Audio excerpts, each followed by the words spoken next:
is SMNI News Channel. Truth that matters.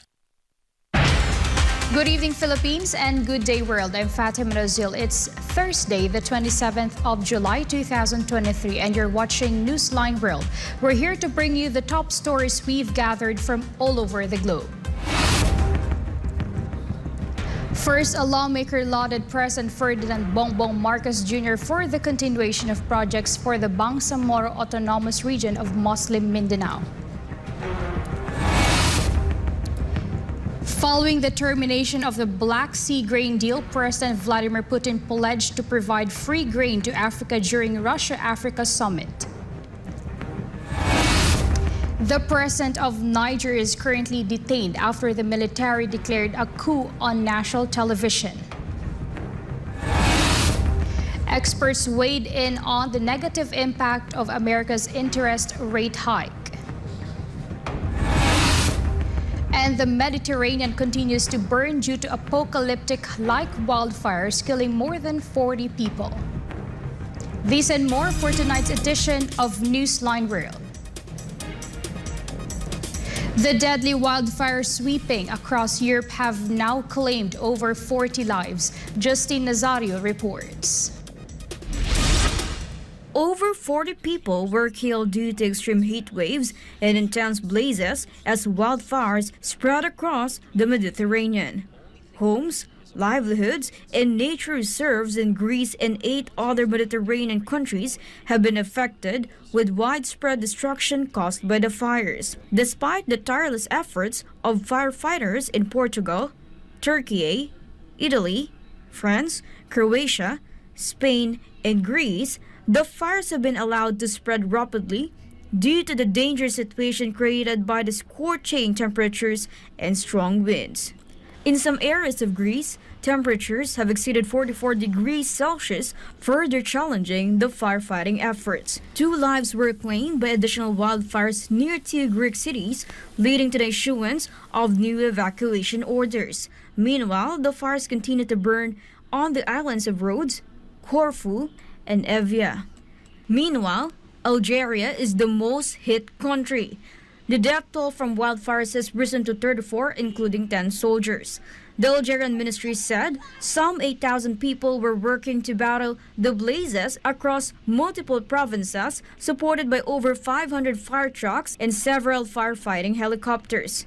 As the Mediterranean continues to burn, the United Kingdom's Met Office warned that its country could be next. The UK's Met Office has issued warnings that temperatures higher than 40 degrees Celsius, along with summer droughts, grass fires, and heavy downpours, will become more frequent and severe. In response to the ongoing crisis, support is being sought by European unions from neighboring countries to combat the devastating wildfires and save lives. The priority remains on protecting communities and minimizing the impact of these destructive fires that have left a trail of devastation and loss across the continent. Reporting, this is Justine Nazario, SMNI News. Australian authorities came up with a new strategy to prevent aggressive fire ants from invading the New South Wales border. Sheena Silim for the rest of the details. Queensland officials warned of devastating consequences once the fire ants can breach the state border. Officials got alarmed after the invasive species were detected on the Gold Coast last week, just 5.5 kilometers from the state border. The nest, found in private land, has been successfully destroyed. Authorities said it has been the closest detection ever made since they were first detected at the port of Brisbane in 2001. A biosecurity control order is now in place to prevent the movement of materials that could bring the ants inside the border.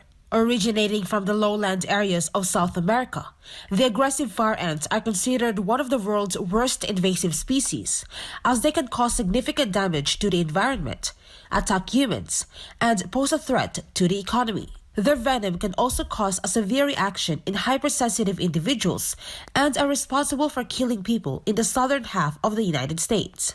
Meanwhile, Australia's climate and lack of natural predators make it the perfect home for invasive species.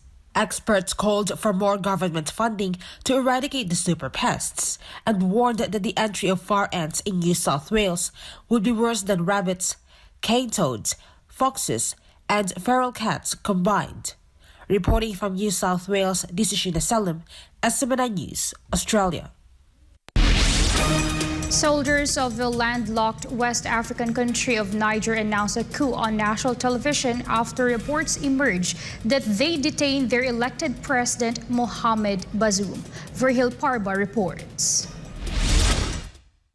Niger, a former French colony, witnessed a military coup on Wednesday as soldiers in military uniforms declared they have taken power, and President Mohamed Bazoum was reportedly seized by members of Presidential Guard, leading to international condemnation and uncertainty in the region. In a video message, Colonel Major Amadou Abdramani, surrounded by soldiers, announced the end of the current regime, citing a deteriorating security situation and poor governance, and consequently national institutions were suspended and the country's land borders were temporarily closed. Nous, forces de défense et de sécurité, réunis au sein du Conseil national pour la sauvegarde de la patrie, CNSP, avons décidé de mettre fin au régime que vous connaissez. Cela fait suite à la dégradation continue de la situation sécuritaire, la mauvaise gouvernance économique et sociale. Réaffirmons notre attachement au respect de tous les engagements souscrits par le Niger. Nous rassurons la communauté nationale et internationale par rapport au respect de l'intégrité physique et morale des autorités déchues conformément aux principes des droits humains. The colonel also asked foreign powers not to interfere on the matter. Meanwhile, supporters of the Niger president took the streets to protest against the military takeover. The international community swiftly condemned the coup, with United Nations Secretary General Antonio Guterres strongly denouncing the move and said that the international body stands by the government and the people of Niger. The Secretary General is following closely the situation in Niger. He condemns in the strongest terms any efforts to seize power by force and to undermine democratic governance, peace and stability in Niger. The Secretary General calls on all actors involved to exercise restraint and ensure the protection of constitutional order. The United Nations stands by the government and people of Niger.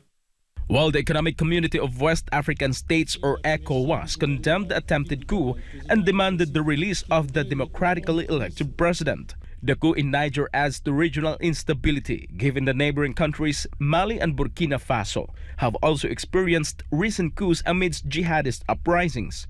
International leaders are closely monitoring developments and are calling for a return to constitutional rule in Niger.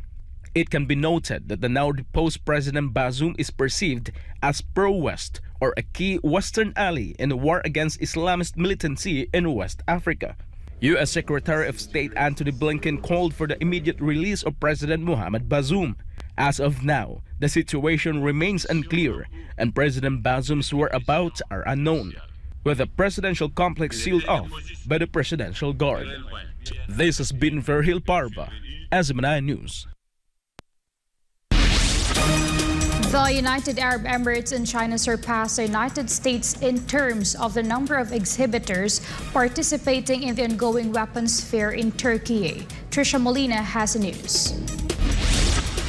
The 16th International Defense Industry Fair, or IDEF 2023, currently taking place in Istanbul, has been flocked by different defense companies worldwide, including China and the UAE. The trade fair started on the 25th of July and will end on the 28th. The biennial event, which began in 1993, gives a significant opportunity for defense companies to exhibit high-tech products and develop cooperation between the national and international exhibitors. More than 70 defense companies from China and 15 from the UAE participated in the event, while only 6 exhibitors from the United States attended.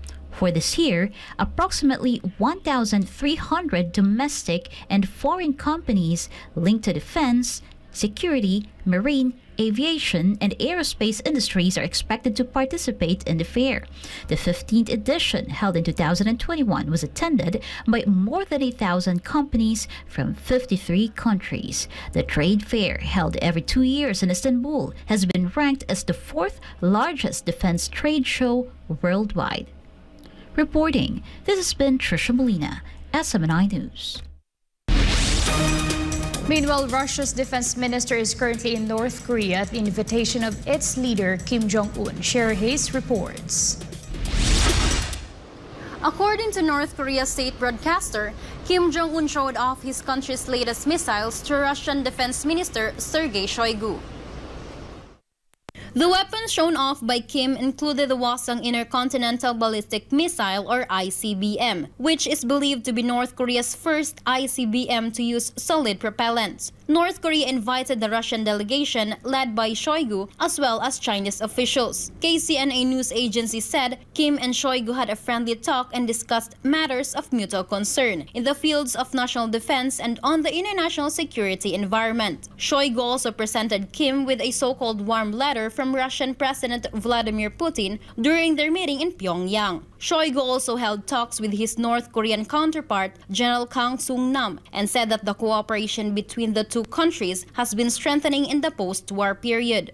Visits by the warships, officials visit by high-ranking representatives of defense departments, exchanges of delegations at the working level, and personal training have contributed to what Shoigu calls as preservation of peace and stability on the Korean peninsula. Russian Defense Minister General of the Army, Sergei Shoigu, and members of the Russian military delegation laid flowers at the Liberation Monument in Pyongyang. The delegation's visit to North Korea's Victory Day, as the 1953 and of hostilities is called in North, is expected to finish on Thursday with an extensive military parade. The Koreas are technically still at war because no peace agreement was reached when the conflict ended.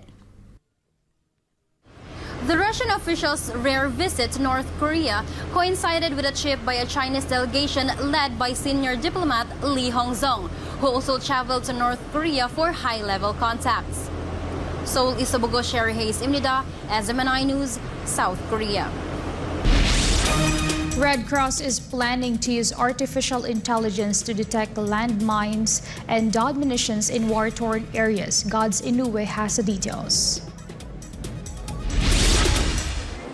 The International Committee of the Red Cross, or ICRC, is seeking to use AI developed by Japan to help war-torn areas such as Ukraine detect landmines and dead munitions to help people return to their home as early as possible. The Red Cross, together with Japanese electronic company NEC Corporation and Japanese expert, has already developed a system involving drones and AI-aided equipment that improves its own image analysis capability by learning about its surroundings. The Red Cross wants to use the said system to help Ukraine track landmines and dead munitions. According to Marjana Spoljaric, ICRC president, the system will help anti-personal weapons contamination hit countries like Ukraine. Eric Tollefson, head of the committee's weapon contamination unit, added that the flying machines or drones can do the work of a dog in 6 months for just a day, and a deminer that identifies mines in 1 day in an area of 50 square meters. The drone will be able to do it only in 4 flights in an area of over 100,000 square meters. A physics professor at Waseda University, Hideyuki Sawada, said that the using AI technology will help detect landmines more effectively and quickly, reducing mine-related deaths and injuries. According to Sawada, if AI-aided equipment drone learns to detect landmines in urban settings or jungles, their landmine detection capabilities will improve further. Ijo Nihon kara Godsi no Hyoko katashimashita, SMNI News, Japan. The Prime Minister of Cambodia, who is by far one of the world's longest-serving leaders, announced his decision to step down and appoint his oldest son to be his successor. Anissa de Guzman has a story. After 38 years in power, Cambodian Prime Minister confirmed on state television his plan to resign and hand the position to his son in early August. The confirmation officially ended rumors his 45-year-old son, Hun Manet, will replace him as prime minister.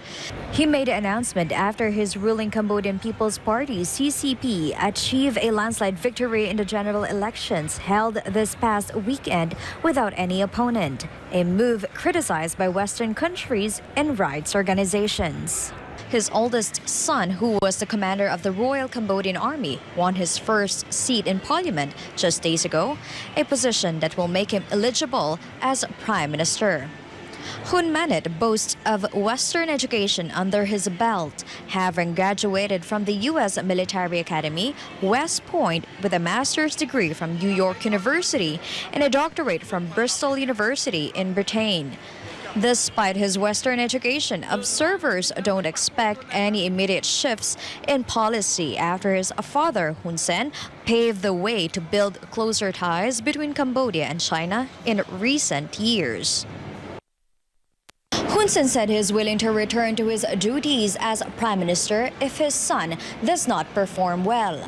Disha Nanisa de Guzman, Rangan Chakuntep Mahanakon, SMNI News, Pratethay, Sawadika.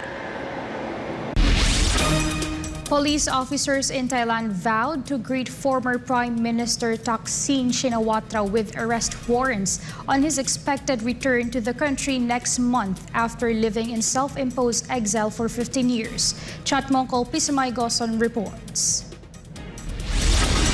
The family of former Prime Minister Thaksin Shinawatra, who has been removed from power due to a military coup in 2026, admitted they are both happy and worried about the outcome of his scheduled return to Thailand on August 10. The populist billionaire is set to arrive at Don Mueang Airport on August 10, which her daughter Paetongtarn Shinawatra announced during his father's 74th birthday this week. Thaksin Shinawatra, who remains popular among rural voters, was sentenced to 12 years in jail on 4 different charges, including for corruption and tax evasion.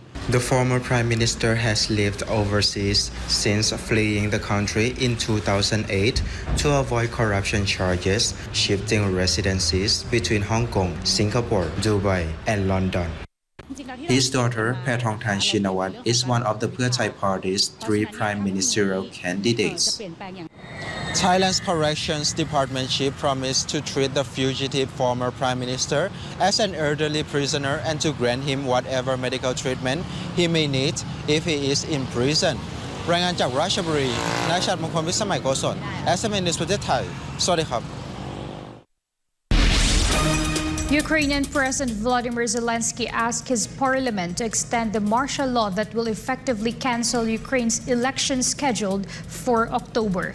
Andrea Santos has the details. Ukrainian President Volodymyr Zelensky on July 26th submitted a proposal to the parliament to extend his country's martial law as well as general mobilization for another 90 days. The Ukrainian president first declared martial law on February 24, 2022, and has been extending it since then. Under martial law, all Ukrainian men ages 18 to 60, with some exceptions, are not allowed to leave Ukraine as they may be drafted to the military. It can be remembered that the Ukrainian parliament previously extended martial law and mobilization from May until August 18 of this year. Under Ukrainian law, parliamentary elections must be held no later than October 29th. It also requires a 60-day campaign period beginning August 28. Approval of Zelensky's request would mean that the martial law will be extended through November 15, and the Ukrainian constitution prohibits any elections during it. Zelensky also mentioned this in May, saying, quote, "If we have a martial law, we cannot have elections. The Constitution prohibits any elections during martial law." End of quote. In June, Zelensky in a BBC interview said that elections happen in a time of peace, when there is no fighting. While many allies support Zelensky, some of them have been critical of the possible cancellation of polls.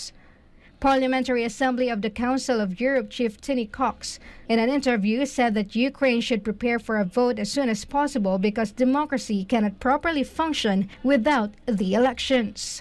Meanwhile, Zelensky said that Ukrainian forces have received reinforcements for its air defense capabilities, although he did not specifically mention where it will be deployed. The Ukrainian president said it will be directed to where they are most needed. Zelensky did not also disclose the type of air defense support given to Ukraine. It can be remembered that on July 23rd, the Ukrainian president said that Western allies are preparing for new military aid packages, including air defense equipment, and the aid was to be discussed at a meeting between NATO and Ukraine on July 26th. Reporting, this is Andrea Santos, SMNI News. Russia's decision to withdraw from the UN-backed Black Sea grain deal last week has sent shockwaves among global commodity markets, including Egypt, a country dependent on wheat as a major strategic commodity. Yasser Hakim tells us more. Suspending the Black Sea grain deal has been bad news for the largest wheat importer in the world. Egypt consumes more than 21 million tons of wheat a year. More than half of this amount is imported. 80% of Egypt's wheat supplies come from the warring Russia and Ukraine. Wheat is a crucial ingredient in making bread, which serves as the main food staple for Egyptians. However, the local market has not been affected by the latest developments yet. Throughout the crisis, we haven't felt any shortage so far. Egypt's silo capacity was raised to 3.5 million tons in 2022 from 1.25 million in 2021.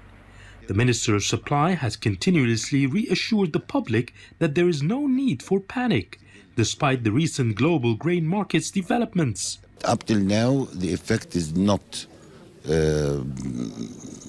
highly pronounced. We have more than 5 months reserves, which are very, very safe and very good.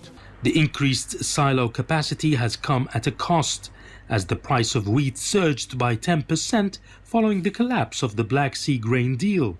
Consequently, cash-strapped Cairo had to negotiate a $400 million loan with the United Arab Emirates to finance future wheat shipments. But the Egyptian government has been adopting a long-term strategy to help it become more resilient against external shocks.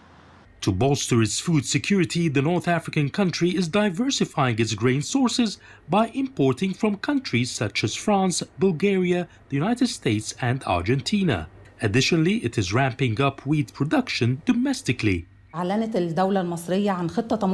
Egypt announced an ambitious plan to cultivate wheat in new plots of land. The total size of the new cultivated land will reach 3.2 million fadans. These are very commendable efforts and open a door to end this issue and achieve self-sufficiency. Officials have been supporting farmers like Mohyi Mustafa by providing them with updated technology to enhance their production levels. State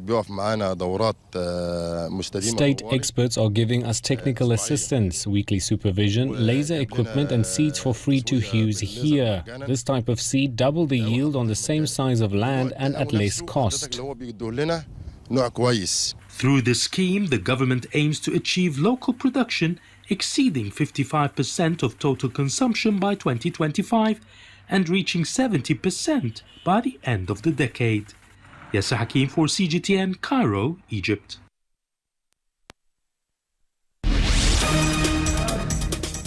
The first meeting of the Russia-Africa Summit has kicked off in St. Petersburg. During the event, Russian President Vladimir Putin promised that he will ramp up energy exports to Africa and promised to provide free grain. Carlo de la Peña reports.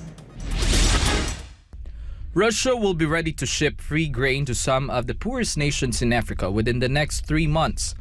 This is the promise announced by President Vladimir Putin during a speech at the recently held Russia-Africa Summit in St. Petersburg.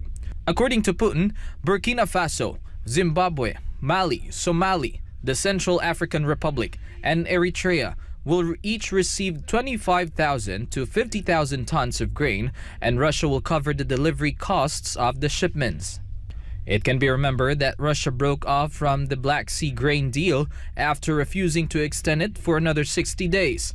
Russia had long insisted that the agreement had failed to achieve its aims.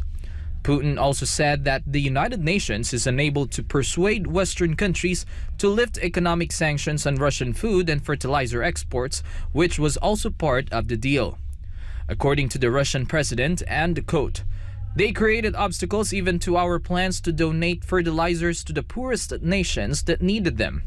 Out of 262,000 tons of the fertilizers blocked in European ports, we've managed to ship only 2 lots, merely 20,000 tons to Malawi and 34,000 tons to Kenya. The rest remains in the hands of the Europeans." End of quote. Putin also slammed Western leaders, calling them hypocritical for accusing Russia of causing instability in the global food market. As for energy exports, Putin touted that Russian companies have been boosting energy deliveries to Africa. In the past 2 years, Russia has ramped up its exports of oil, petroleum products, and liquefied natural gas to African countries by a factor of 2.6, as said by Putin. Supplies of Russian oil products also soared threefold in the first 5 months of 2023 to 8 million tons. Moscow is also developing logistics and financial infrastructure for energy deliveries.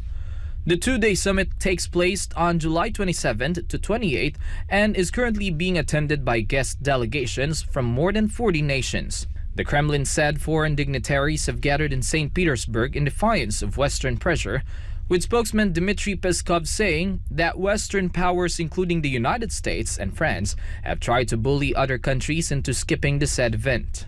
The White House has previously denied meddling in the foreign policy of African nations.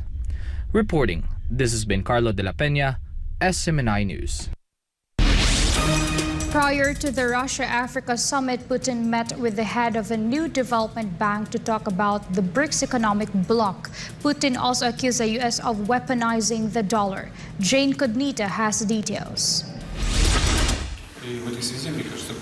Russian President Vladimir Putin claimed that the U.S. dollar is being used as a weapon of political struggle during his meeting with BRICS new development bank president Dilma Rousseff in St. Petersburg on Wednesday. According to Putin, while setting up alternative financial institutions is difficult, it is still considered as a necessary endeavor at a time when the U.S. has weaponized the dollar. The Russian president also lauded Rousseff, who is also the former president of Brazil. Rousseff took over the position as the president of the NDB on March 23, 2023.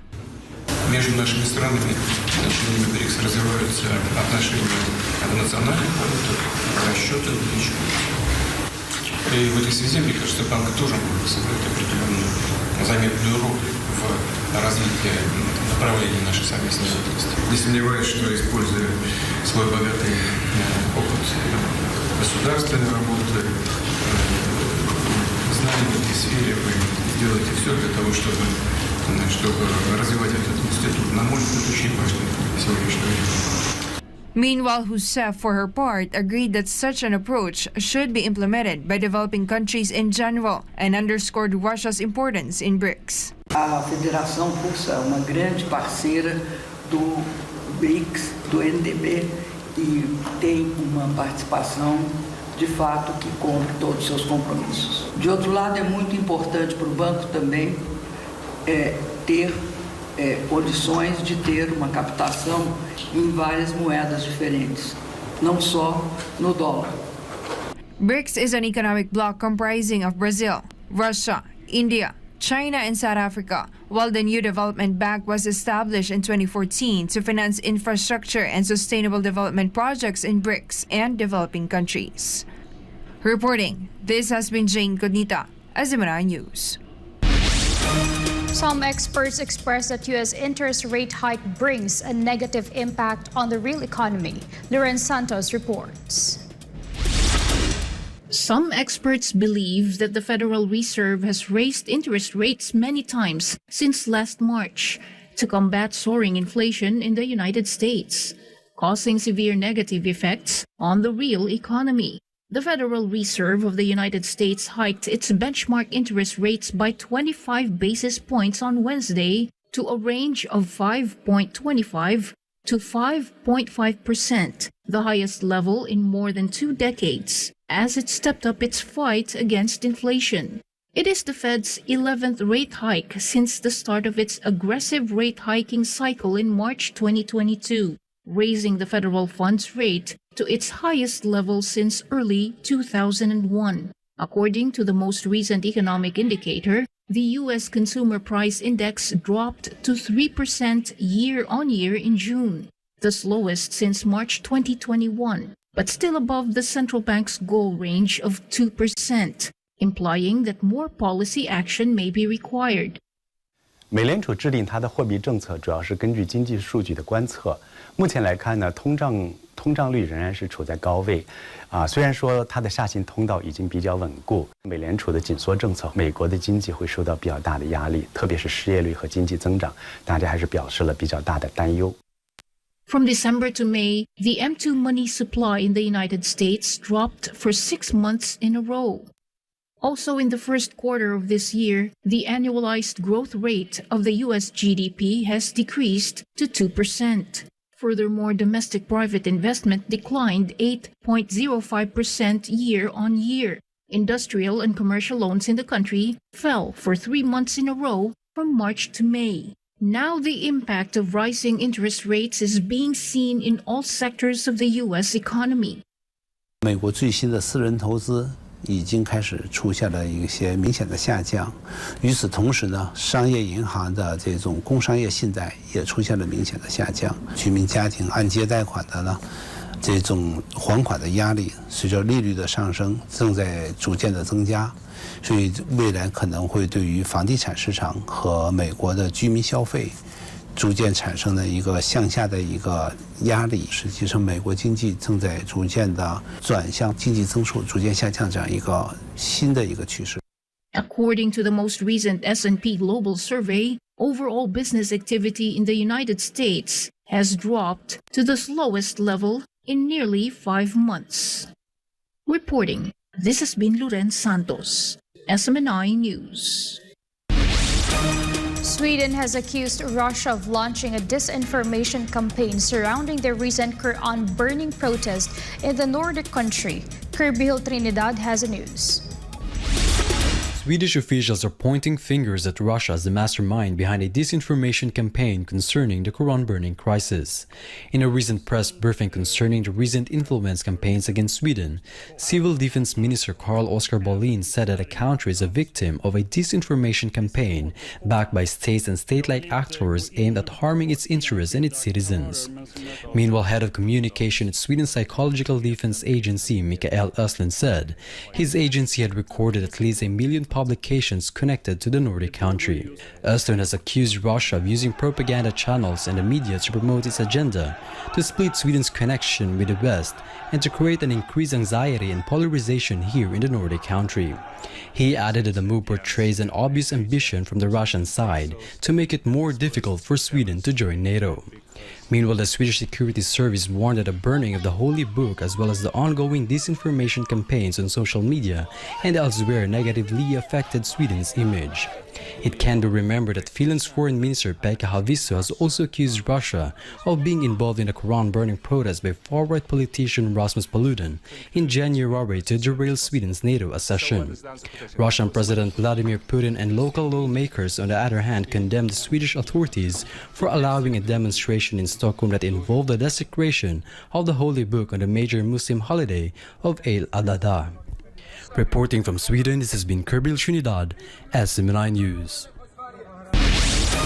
International efforts to transfer oil from a decaying tanker to prevent billions of dollars worth of humanitarian catastrophe have started in Yemen. Melchizedek Cadiz reports. After not being maintained for 8 years, international organizations have warned that a dilapidated tanker stranded off the coast of Yemen is at risk of exploding and triggering one of the largest oil spills recorded in history. Built by a Japanese company in the 1970s, the FSO Safer was sold to the Yemeni government in the 1980s to store up to 3 million barrels of export oil pumped from fields in eastern Yemen. The supertanker has been moored in Yemen's west coast for more than 30 years, but maintenance operations for the vessel had been suspended since 2015 due to the ongoing civil war in the Arab sovereign state. SFO Safer's structural integrity has been compromised and is at risk of breaking apart or exploding after not being maintained for the past 8 years. The cost of cleanup alone is estimated at $20 billion. The stranded vessel carries more than 1.1 million barrels of oil, or 4 times the amount of the oil spilled by the Exxon Valdez supertanker of Alaska in 1989, one of the world's worst ecological disasters. The potential damage is enough to make it the 5th largest oil spill from a tanker in history once it explodes. According to the UN Secretary General Antonio Guterres, a major spill would destroy marine life, expose millions of people to highly polluted air, devastate fishing communities, force nearby ports to close, and disrupt global commercial shipping through the Suez Canal.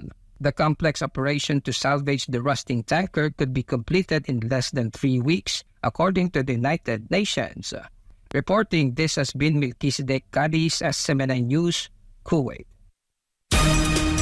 The people of Marawi expressed gratitude for President Bongbong Marcos' mention of the rehabilitation program in their city, considering it a significant morale booster. Here are the details in MJ Mondijar's report. During his recent address to the nation, President Bongbong Marcos did not forget to mention Mindanao, particularly those affected by the war in Marawi City. He highlighted the ongoing Marawi Rehabilitation Program, which was initially initiated under the administration of former President Rodrigo Duterte. Now, as the current president, Marcos Jr. assured the continuity of the program for the betterment of Marawi and its residents who suffered from the conflict. 5 taon mula nung matinding kaguluhan, babangon na ang Marawi City. Nanunumbalik na ang sigla sa pamayanan, maraming proyekto ang nakumpleto at mga infrastrukturang naitatayo. President Marcos Jr. also mentioned that financial aid is currently being processed for the victims of the Marawi siege, enabling them to start anew. He expressed hope for the prevalence of hope and the continuity of unity, vigilance, and the pursuit of peace and progress. Kasalukuyan na tayo nagpoproseso ng tulong pinansyal para sa mga biktima ng Marawi siege upang sila ay makapagsimula muli. Naway mamayani ang pag-asa, naway magpatuloy ang pagkakaisa, pagmamatyag at paghahangad ng kapayapaan at kaunlaran. The President's message reached the people of Marawi, including the commitment to continue the programs for the Bangsamoro Autonomous Region in Muslim Mindanao or BARMM. Representative Z. Alon Tojong, the congressional representative of the 1st District of Lanao do Sur, lauded the President's speech, seeing it as a morale booster for the people of Marawi, assuring them that they're not forgotten by the national government. It's a moral booster din na yung nagawa ng former president, no? In terms of for the Bangsamoro people. Narinig natin kay Presidente ngayon, President Bongbong Marcos, na irespeto niya yung peace process, no? The BARMM continues its path toward normalization and achieving lasting peace in the region. Adjong also expressed gratitude to former President Duterte for his political will in establishing the BARMM and providing autonomy to the Bangsamoro people. Ang legacy ng ating former President Duterte, because he was able to finally put an end to the long agreement, no, the discussion in the peace table, kung ano, and he was able to nalagyan niya ng period, no, yung usapin. And finally, we've seen the establishment of the Bangsamoro Autonomous Regional Government, putting all the groups, no, ang Moro National Liberation Front and the Moro Islamic Liberation Front into one folds, no. In 2018, former President Duterte signed the Bangsamoro Organic Law, which aimed to extend the power of our Muslim brothers in Mindanao to govern the region. This led to the creation of the BARMM. We are proud of the progress that the BARMM has taken. It will be self-governing. It will be progressive and it will be effective. Through the BARMM, we have strengthened the nation's prospects for finally achieving sustainable progress anchored on a true and lasting peace in southern Philippines. We will continue to support the progress of the BARMM, apace with our singular vision for all Filipinos. For Government of Philippines, MJ Mondijar, SMNI News. President Bongbong Marcos Jr. reaped millions worth of investment pledges after meeting with top businessmen in Malaysia. Hannah Jane Sancho tells us more. President Ferdinand Romualdez Marcos Jr. believes that the pledges reaped from Malaysian firms are proof that they are interested to invest in the Philippines. The president's state visit to Malaysia yielded up to $285 million worth of investment pledges following his meeting with major businessmen together with his economic team. The investment commitments that we have received thus far are valued at around $235 million, which is a good indication that there is strong interest from Malaysia to invest in the Philippines. President Marcos underscored how the Philippine economy continues to grow and recover. According to the Philippine Statistics Authority, the Philippines is among the best performing economies in the region with a 7.6% gross domestic product or GDP growth in 2022. This marks the highest GDP growth of the Philippine economy since 1976. President also pointed out that the good cooperation with the government and the private sector has played a significant role in improving the country's economic policy. Meanwhile, Malaysia remains as one of the top resources of foreign direct investment of the Philippines. Malaysia is still the fourth top source of foreign direct investment to the Philippines. The FDI from Malaysia stands at about $108 million, which continues to indicate a strong interest from Malaysia to the Philippines. President Marcos also met with representatives of the dairy company Farm Fresh Berhad. The said company will invest $20 million and is looking for 200 to 400 hectares of land for lease to start their business in the Philippines. President Marcos meanwhile welcomed the idea of a large-scale cattle raising in the country for milk production. Farm Fresh plans to raise around 2,000 milking cows in the Philippines, with Batangas and Laguna as possible location, as said by Farm Fresh officials. The company also aims to start their business operations in 2028, where about 200 jobs will be open for Filipinos. Farm Fresh is currently constructing a 6,000 square meter dairy processing facility in San Simon, Pampanga for fresh milk production. The construction cost is estimated $5 million, and the company aims to start its operation this year and will employ around 50 Filipino workers. For God and my beloved Philippines, this has been Hannah Jane Sancho, SM9 News. Tourists flock to a famous fishing village in Chengdu in Fujian, China for its houses made of oyster shells and women wearing traditional flowery headdresses. Let's hear this story from Jason Rubrico.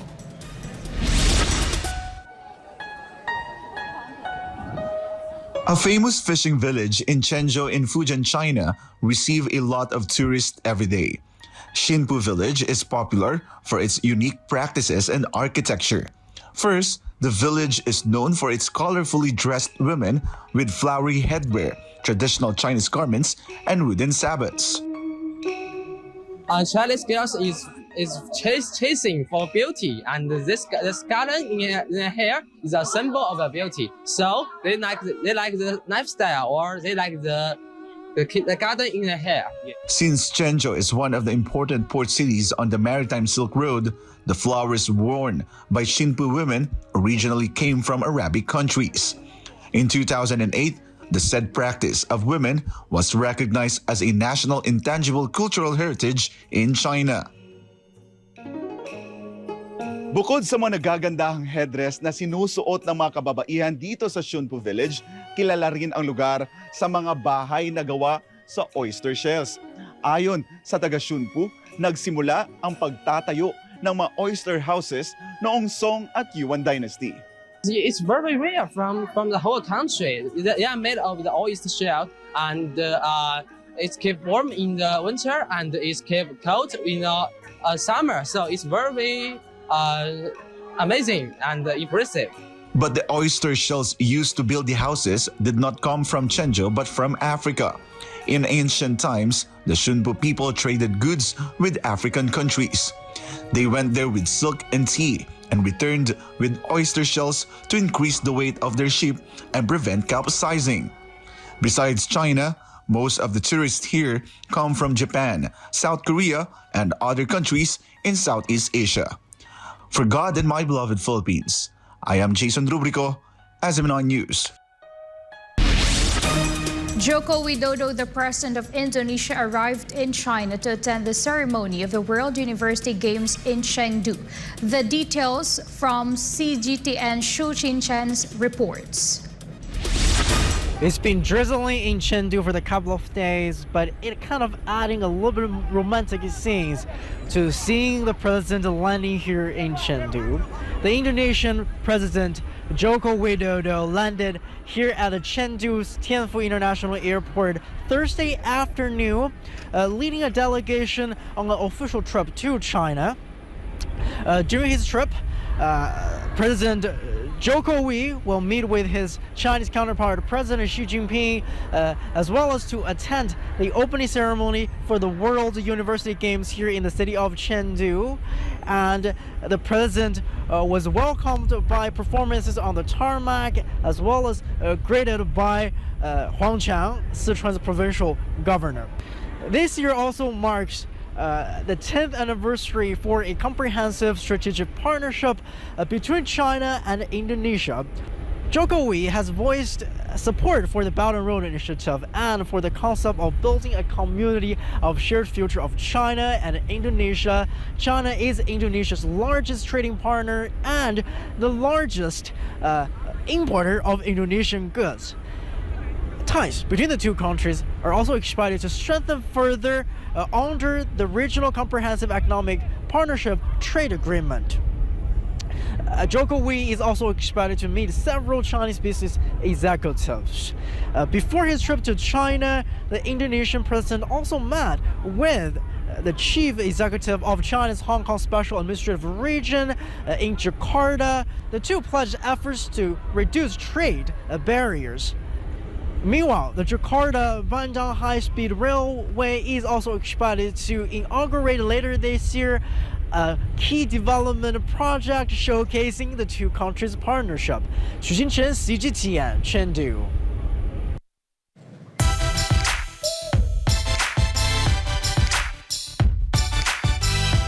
In our sports news, the Philippine Blue Girls concluded their campaign in the Women's Softball World Cup Group C, finishing in 4th place. Meanwhile, the Magnolia Hotshots swept the PBA on tour preseason after defeating the Terra Firma G. Here's the report from Juris Bonifacio. The Philippine Blue Girls failed to secure the wild card for WBSC Women's Softball World Cup Finals 2024 after a closely fought match against Italy in the playoffs round, which ended with a score of 6-5 in favor of Italy. In the first innings, Blue Girls managed to score, taking a 1-0 lead. However, in the second innings, Italy struck back with 3 runs, gaining a 3-1 lead. The Philippines caught up in the third innings, leveling the score at 3-3, but before the inning ended, the host country scored 2 more runs, taking a 5-3 lead. In the fourth innings, Blue Girls once again tied the score at 5-5, but Italy quickly responded with another run, reclaiming a 1-run lead with a score of 6-5. Before the game, Blue Girls had previously beaten Italy with the same score of 6-5. Also qualifying for the World Cup Finals are the United States and Australia from Group A, Puerto Rico, Netherlands, and China from Group B, and Japan, Canada, and Italy from Group C. In another sports news, Magnolia Chicken Templados Hotshots achieved a perfect 11-0 record in the PBA on tour preseason. They accomplished this after defeating the Terra Firma DYIP with a score of 106-92. Chicken Templados already held a 24-17 lead in the first quarter. Though Terra Firma managed to catch up and take the lead in the third quarter, the Hotshots made a strong comeback in the final quarter, securing a double-digit lead. James Laput led Magnolia's victory with 16 points and 11 rebounds, followed closely by Joseph Ariobu with 15 points. Mark Baroca and Aristotel Dionisio also contributed double-digit points. For God in my beloved Philippines, I am Joris Bonifacio, SMNI News. And before we end, may we be inspired with the message of the appointed Son of God.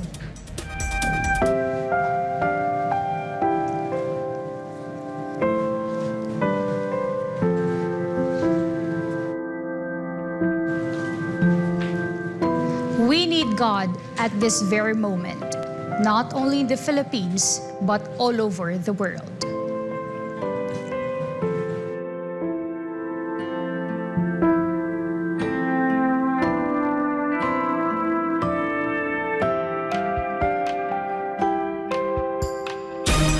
That's all for today's edition of Newsline World. For more news update, you may visit smnewschannel.com or follow us on official social media accounts on Rumble, Facebook, and Twitter. For God and my beloved country, the Philippines, I'm Fatima Nawzil. Thank you for watching Newsline World.